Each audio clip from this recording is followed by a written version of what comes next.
Nicole, what was the key to that fast start, getting out quick on these guys? You know, I think that's what we have to do every game kind of thing. You know, we just know that they weren't as good as MD trans, and we're pretty good in offensive transition, so we knew that we just had to get that quick start on them, you know, kind of look at their, I guess, weaknesses in defense and try to pick them apart early and then kind of shut them down from there.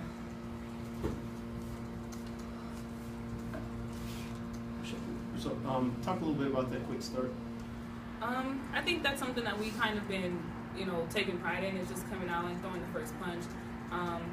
We established that, you know, what we do on defense is going to dictate what we do on offense, so we like to kind of, you know, get up in you on defense and, you know, hopefully get some tips and steals, and our guards are good at running the floor, our guards are good at passing, so it kind of just, you know, works out. Ty, it looked like you were going to beat them by 30, and then they played pretty well in the second half. What makes them maybe a little bit tougher team than they've been in the past? Well, I just think that they can score points in a little amount of time. Like we've watched other games, they kind of like to push it in transition, and sometimes,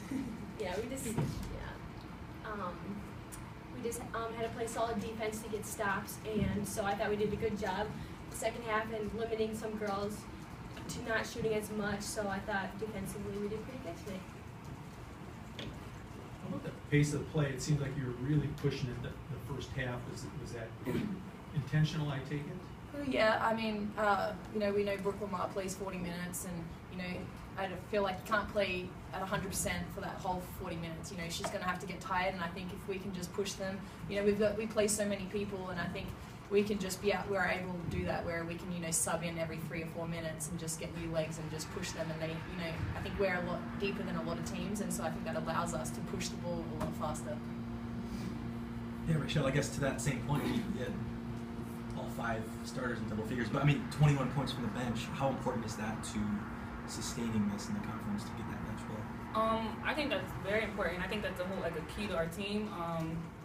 You know, like Nick said, we're so deep. Our bench is just everybody. Like, everyone can really just start. Everyone just can score. Everyone can just do anything. So it's just like, I think our bench, their confidence is up now, and, you know, you got Bridget taking outside shots, you know, and it just makes things so easier, because the defense, you have to respect that. Any other questions? Their second half, they scored 43 points. Are you guys accrediting that more to their offense, or blaming it on your defense, or what would on there? I'd probably say to their offense. I think we didn't come out with that kind of defensive mentality that we came in the first half, and you know, we were just kind of making those kind of silly turnovers that allowed, or we were taking quick shots and allowing them to get down in transition. So I think that's more them offensively, and, you know, they're a good team. They're going to come out in the second half and play hard. You know, we can't just kind of think we're up by 20 at halftime, game's over kind of thing. So I think that's just, you know, shows that we just have to kind of pick up our defensive mentality a bit more and play harder in the second half, just like we did in the first half. Any other questions? Ty, how about Saturday now? Looking ahead to NDSU. What's the key there? Oh yeah, I mean, it's the next game on our schedule, but I think, you know, it's great for us. We have a home game, and I think it's, you know, it's a good win, so we'll have, you know, confidence going into that game, but we just have to play it like any other game, but we're excited to have it at home and have our crowd behind us, so it's going to be a good one. Nick, does it bring back maybe a few memories of that game last year in Sioux Falls? Oh yeah, that's what I was just thinking about just then. I was just thinking how we kind of took it to them. So, you know, if we can just do that again, I think we'll be fine. You know, we haven't even looked at anything to do with them. You know, we've just been focused on NDSU, but tomorrow we'll look at them and just see how, you know, they're a bit of a different team, I feel like, this year. So, you know, we'll just have to go out there, find that, you know, play it to our strengths, and we'll be fine. Thanks, everybody.